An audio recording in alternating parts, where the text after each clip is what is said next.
Welcome to the Francisca Show podcast on JewishCoffeehouse.com, the show where I give a voice to Jewish issues, topics, and people. I'm Francisca, your host. I hope you had a beautiful weekend. Thank you so much for all your messages and opinions around last week's episode, as well as past episodes. If you enjoy this podcast, you'll probably enjoy other podcasts on JewishCoffeehouse.com. Few things I want to mention before we get started. Number one, I am a podcast success coach. So I help people who are just starting with their podcast, as well as people who are already podcasting and want to streamline their process or grow their audience or monetize their podcast. If you or anyone you know is looking for these services, please do not hesitate to make an introduction. Number two, there is this new initiative called Rate My Bate Din.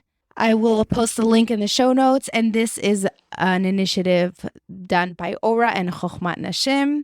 I'm curious to know what you think. Is this a good thing, not a good thing? I also want to comment on last week's shooting in Texas, which was awful. Not sure we want to go into politics here, but definitely we can do it on the Francisca Show discussion group on WhatsApp. The link is in the show notes.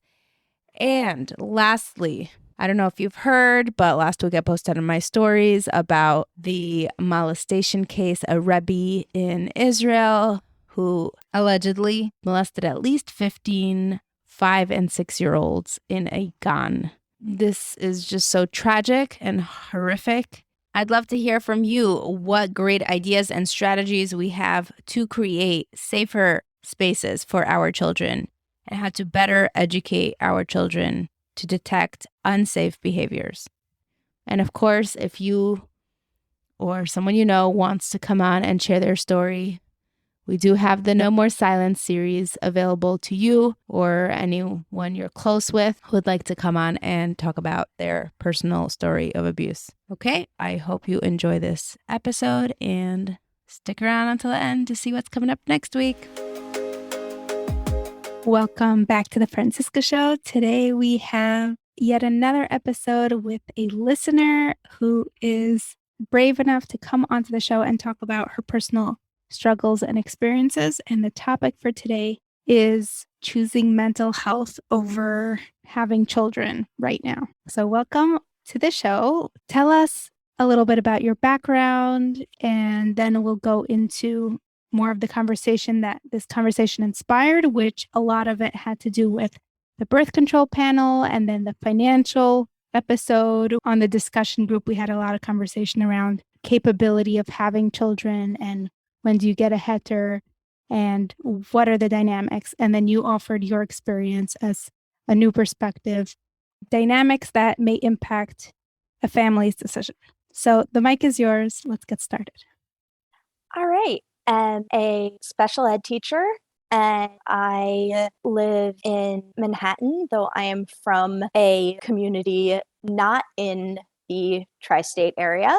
And I have a fantastic husband. We've been married for nearly 5 years and I have my students. I teach in public school, so I have 25 kids, but don't have any kids of my own. And why is that? So if for right now, there's a lot of different factors. One of them is mental illness. So I have, just for the laundry list, I have anxiety, depression, ADHD, OCD, PTSD, and body dysmorphia that sometimes edges into actual eating disorder. And it goes in waves. There have been times, even times in my marriage, where things have been going well and we've been considering the possibility of going down on my medicines enough to have children. But right now it's at a peak and has been for a while. And so that's much influencing my decision or our decision to not have children right now. It's been a really rough couple of years for me. Both of my parents died fairly soon, one after another. The pandemic has been really tough. It just spiked my anxiety and that affected sleep And for about 2 years, there were 3 nights that I slept through the night. In addition to that, one of the things that happens when I get anxious is that I get very easily overwhelmed. So put very easily overwhelmed and panic attacks with not sleeping, and it just made things very hard for me to function. I'm so sorry to hear about the passing of your parents. I cannot imagine what that's like for you. Cancer sucks. What can I say? Can you tell me a little bit about where you were holding before you got married in terms of your mental health? And tell us if you discussed this with your husband before you got married. Did you go to a Rav to talk about postponing, planning family life? What was all of that like? So we have a little bit of odd dating situation for people in the frum community. We met in our first year of college, but we waited about 3.5 years of dating before we got married. When we got married, we were already very, very close because we already knew each other really well. About 4 or 5 months in to dating, I was thinking that, like, okay, this is getting more serious. Like, I can't keep going if he doesn't know about my brain, which is the term that I use to encapsulate the positive sides of me, my creativity and everything, but also, which he had seen, but also the mental illness piece. So because of the laws of Yichud, we had this conversation walking in circles around the block where I was living at the time.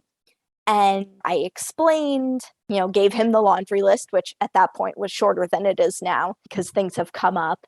But I told him what I had, the name calling, but then also what it looks like for me.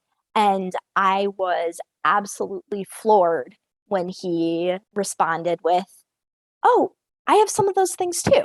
So fairly early on in our dating, we knew each other's brains, we knew each other's mental illnesses, but also each other's strengths really well. And let's go back just one more step.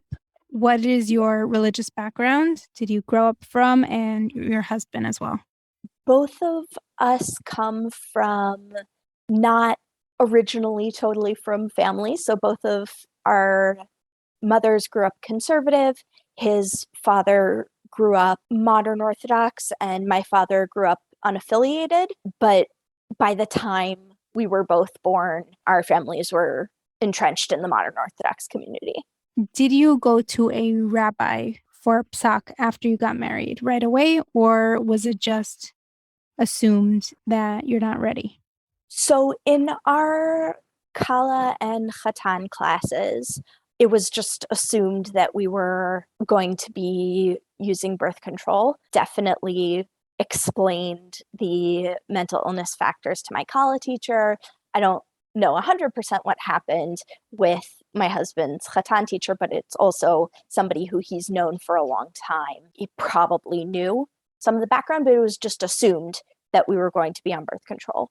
When the form of birth control that I was using the hormonal birth control pills, and they were causing physical side effects that were affecting the way that I was responding to sex. So when I felt I had to switch to an IUD, then we consulted our Rav. Let's talk about your brain. Was there trauma involved that caused things to happen? As you said, you have more things now than you did when you got married, and may assume that it has something to do with losing both of your parents. That is a massive traumatic thing, even though it might not be completely related. Is there a history and a past to everything evolving, or is it like something you were born with? I know that I inherited the depression. Thanks, Dad. So the PTSD is from experiences before that. The past couple of years have brought up more things. And when I say I developed some of these later, it's more that they were there, but recently in therapy, they've come up. Would you like to share some examples? So the PTSD that I have is from growing up with my family situation, specifically with my father's insistence on always being right and not having an out at that point to express myself the way that my body feels that it needs to. So now it's just a lot of work going back afterwards and talking about things and then talking to my former self about it. In terms of the sexual difficulties, that was not trauma related, but just about 2.5 years into my marriage, I just started having major trouble with sex. It started actually from two different directions. One was just a mental block. It was hard for me to be touched. It just something in my brain wouldn't let that happen. And this is what I was referring to with the birth control pills that I was on were wearing away at my vaginal tissue. So any sort of friction was causing a lot of pain. And that's called vaginismus. Once we figured out that the problem was the birth control that I was on, so we wanted to switch it. And that was around getting the IUD was when I really started having a major connection with my POSIC. Thank you for sharing such a personal stuff about how all of this affects you both mentally, physically, sexually. Based on the laundry list, as you mentioned, I am assuming there is medication involved, and you did mention some of that. Would you like to go through some of the implications and what it means to be on medication and how that may affect childbearing? Yeah, definitely. My medication is absolutely necessary. I have seen what happens on days where I forget it. It's very important at this point to keep myself stable and to keep myself able to function that I be taking psych meds. The problem with that in terms of starting a family is that a lot of the anti-anxiety, antidepressant medications work by suppressing the reuptake of certain chemicals in the brain, which is what I, as an adult human trying to function, I need those chemicals to stay put for longer so that my brain can actually use them. However, on a developing fetus, they can seriously impact brain development because things aren't flowing the way that they usually do. When I am at a stable enough point to go down on my medicine, I also have to be strategic in terms of which medicines to keep and which I need to go off of based on what's safe for a developing baby. I'm so happy we're doing this episode because there is so much stigma around mental health, around medication. So much. So let's go into that a little bit. Based on your information, knowledge, experience, I know there are some medications that are not a problem if you want to start a family. Let's talk about that. When I get to the point of being able to go down and when I get to the point of being stable enough mentally that I can deal with all the changes, hormonal changes, schedule changes, all the things that come along with having kids.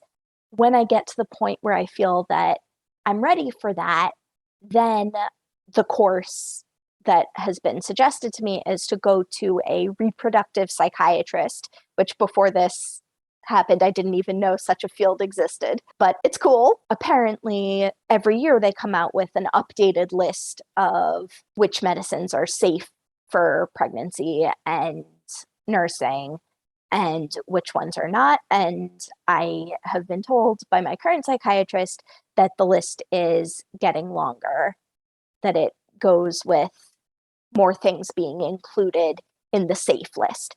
But that's something once I get to that point, I will bring in another clinician to make sure that everything that I'm on is safe. That's hopeful to know that you don't have to get off of everything to be able to have kids physically. I guess that does help a little bit with the stigma. But what kind of things did you have to deal with, or do you have to deal with when it comes to the choices that you have to make right now and how it looks on the outside? Do you give everyone a rundown explanation? I don't go around shouting it from the rooftops, but at the same time, I am very open about having mental illnesses and being on medication for them. So, like when I was in college, I was part of an event that had like 250 people, and it was called Stomp Out the Stigma by an amazing organization called Active Minds that had a chapter at my university. And this event is, like it says, to stomp out stigma. And so I spoke very frankly about my brain in front of about 250 people and a video camera. So that was terrifying at the time, but an amazing experience. And recently I went on a mental health podcast to tell my story, and that I left out the sexual and having kids part and did that using my name and sharing it. But because this is a little bit more sensitive, I'm keeping that to myself for now. Makes sense. Do you live in a frum community, and what's it like for you emotionally to be in our religion and community in general is very pro having babies and family life. What's it like being a family without children yet? I live in a large Jewish community, and I have friends who are younger than me, got married after me, and have 1, 2, 3 kids. And for a while, I felt like I had, enter air quotes, an excuse, because first there was Shana Rishona, and then I was in grad school, but I graduated in December. And so now I'm kind of like, because I had in mind that doing a full-time job plus part-time grad school plus having children was too much. My POSIC agreed. But at this point, so I don't have that quote excuse anymore. But for the sake of my mental health, which is health just like any other health, it's not safe at this point for me to have the hormonal vicissitudes of pregnancy, the changes in schedule, the changes in hormones, emotions, all the things that go along with having a baby. It is difficult, but I have some friends who got married at the same time and don't have kids for various reasons. And mostly we are part of our community to an extent that people just accept us for being us rather than for, wait a minute, they don't have kids yet. They've been married for a while. What's going on? But that's my perception. It's possible that people are thinking that, but I wouldn't know. I'm not in their heads. And how do you feel about it personally? So we spoke about the psak or the religious aspect of it. We spoke about the communal aspect. What about yourself, you and your husband as a marriage? We both grew up babysitting. I have relatives and friends who the husband of the couple hadn't held a baby before it was on the horizon that they were going to have a baby. I know my father was like that, my mother babysat, but he tutored. So he worked with older kids. But both of us babysat. Thank God we have 2 nephews and a niece. We love spending time with them. At a certain point, it's great to be Aunt Becky, but I really want to be Ima.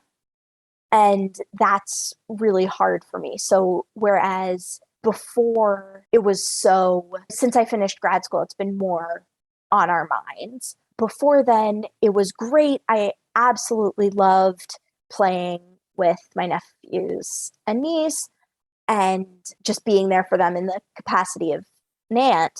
But now, even though it's not feasible for us at the moment, it's complicated. So, as much as I love playing with them, if I'm in the moment playing with them and not in my head too much, which is a rare moment, but if I'm not too much in my head, then I really enjoy it. It's one of the things that calms me down.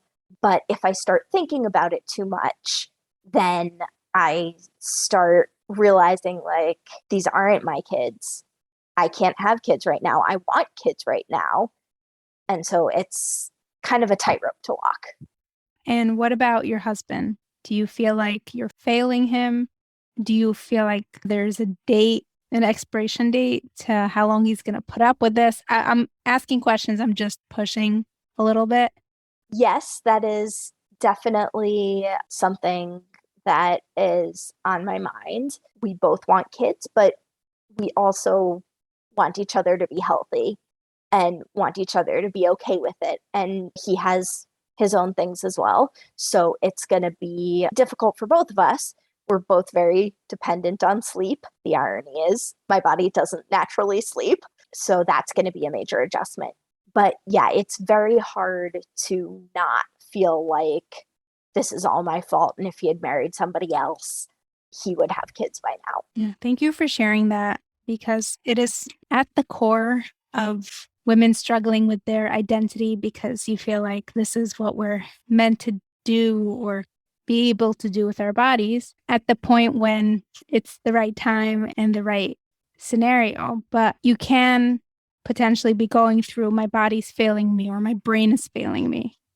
And it's a major, potentially, identity crisis for a woman, knowing that she's not able to do that right now. What words of advice or encouragement do you have for anyone who may be dealing with similar struggles? One thing that I'll say is I have no idea. I wish I could comfort myself, but mainly something that I have been hearing for years in therapy and elsewhere is you're in your head.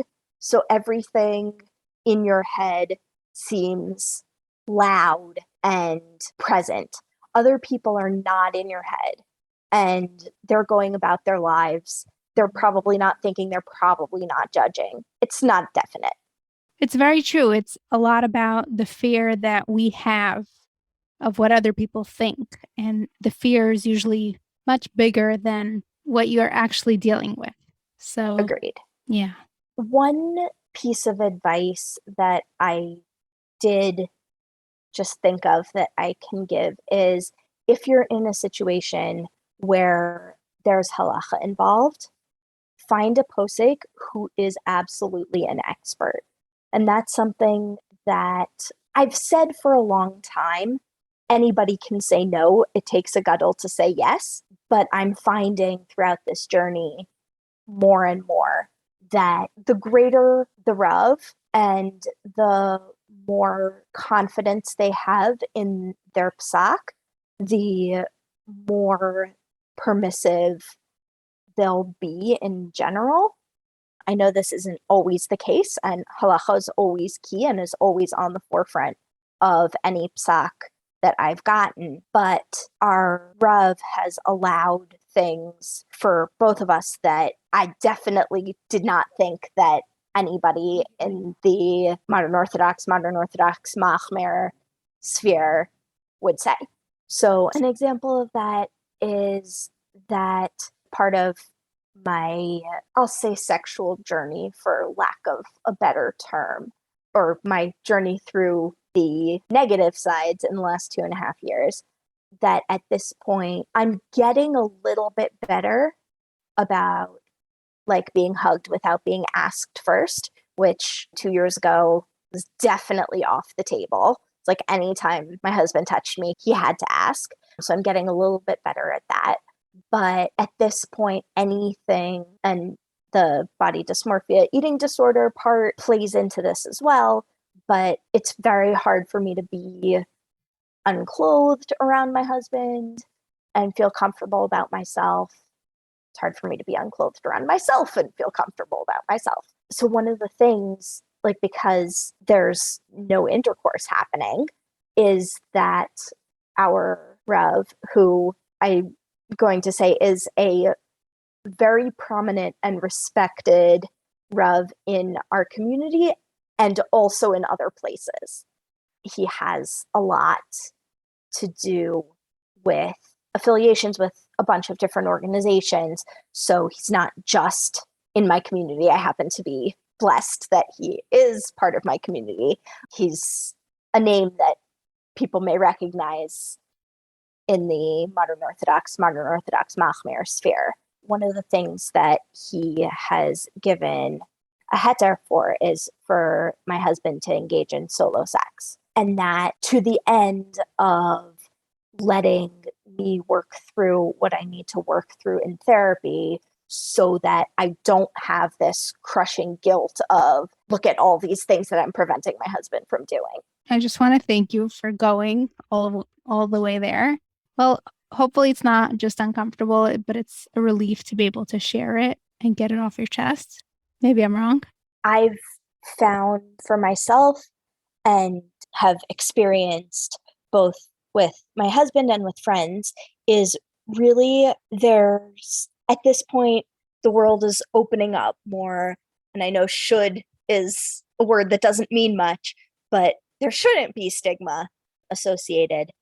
If you're going through something that feels too tough for you to go through it on your own, find professionals who are experts. Being in therapy, I will say I've been in therapy for 11 out of the last 14 years.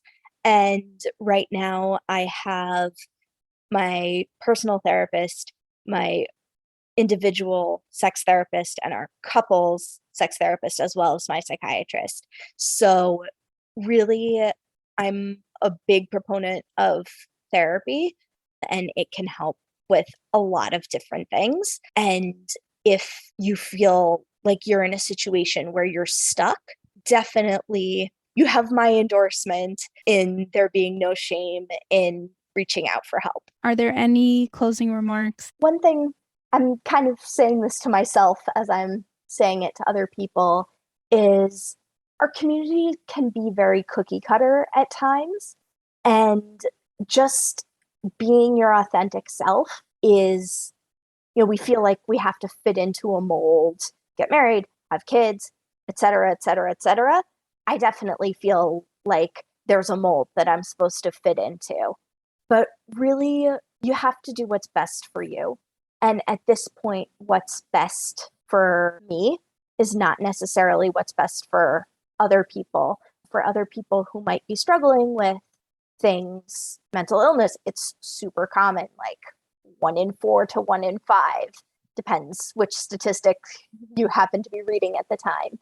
But I know that there are other reasons for people not to want to or not to be able to have children. I guess what I'll say is surround yourself with people who raise you up.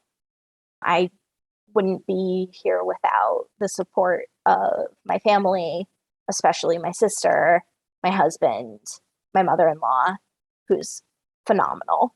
I think that if you surround yourself with people who accept you for being you, then you can kind of shed the expectations in a way and be somewhat just content being yourself while still trying to improve. It's so beautiful how you described it. And I'm so happy for you that you do have that family support and that you do have a very precious relationship with your mother-in-law. I know so many people suffer with their relationships with their mothers-in-law, but everyone has their little pekala, as they say, of challenges. And you definitely were so generous to talk about yours with us today. Thank you, Becky. Thank you. If anyone wants to reach out to Becky directly, I'm happy to make the introduction. And hopefully this helps with releasing shame, stigma, judgment around, first of all, people who feel like they need to ask for that psak or need to get that extra support to go for that and get it. And to also be less assuming of other people who may not have children for medical reasons, for brain or mental health reasons. And I know people don't talk about this, but for financial reasons, even though it's not a valid reason to get a psak, but that is a reason people end up choosing to use birth control. So thank you for coming on today. Good luck with your journey. I hope you are able to build a family in the future and find all that you're looking for. Thank you. Thank you so much for sticking around until the end. We'll do something different this week. If you'd like to join the discussion group on WhatsApp, the link is in the show notes. I will be posting a few options for you to help me decide what should come out next week. We have some incredible episodes in the queue, and I don't know which one should come out first. Join us there to continue the conversation, and thank you so much for all your support, whether you're anonymous or not. We really appreciate you supporting the show, and here are some ways you can support the show. Number one, I am a podcast success coach, and I help people launch, grow, and monetize their podcasts. So if that's something you or someone you know needs help with, please do make an introduction. Another great way to support the show is by listening, following on your favorite podcast app, sharing this with a friend. And of course, if you would like to financially support the show, you can send in sponsorships or donations. I really appreciate you. This is how you support the work that I do. Hope you have a great week. See you next time.